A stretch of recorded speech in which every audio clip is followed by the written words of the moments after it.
Today we'll discuss about intertrochanteric hip fractures. Intertrochanteric hip fractures are more common in females, typically occur in older age, older than the femoral neck fractures. High energy trauma is a common cause for fracture in younger patients. Low energy falls cause of fractures in older patients. 20 to 30% mortality risk is there in the first year following fracture. Factors that increase mortality are male gender, higher in intertrochanteric fractures compared to the femoral neck fractures, operative delay of more than 2 days, age more than 85 years, 2 or more pre-existing medical conditions, and ASA classification 3 and 4 increase the mortality. Different classification systems are there, but for clinical purpose, it won't make big difference. Only the stable or unstable makes the difference in the treatment. The fracture is stable if there is a posterior medial cortex is intact, which will resist medial compressive loads once reduced. Unstable if there is combination of the posterior medial cortex, thinner lateral wall thickness, fracture will collapse into varus and retroversion when loaded. Coming to the treatment is usually operative.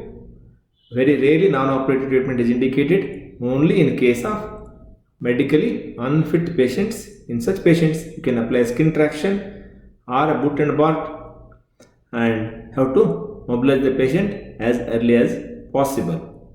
In operative treatment, there are 3 different types: sliding hip compression screw, intramedullary hip screw, and arthroplasty. Coming to the sliding hip screw. Nowadays, intramedullary fixation has become more common, even for fractures that are stable, non-displaced. Intramedullary nails would probably not be used for these simpler type of fractures, and it is probably better to choose sliding hip screws for relatively simple patterns and basic cervical patterns, especially in developing countries where there is a financial restrictions is there, because sliding hip screw is quite cheaper one. However, the lateral wall of the greater trochanter must be intact in order for sliding hip screw to provide adequate stabilization. Intramedullary versus extramedullary fixation. No significant differences were noted between the intramedullary and extramedullary treatment arms with regard to either primary or secondary clinical tools.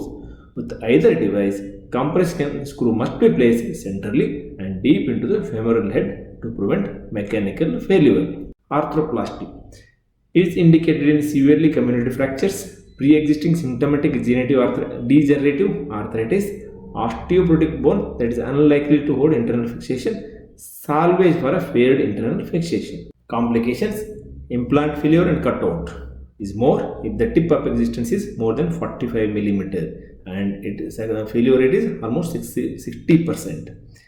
Anterior perforation of the distal femur, that is mismatch of the radius and curvature of the femur and implant, results in the perforation of the femur. Non-union and malunion. Malunion is more common than the non-union. Almost all the trochanteric fractures will heal in malunion, but it should be in acceptable range.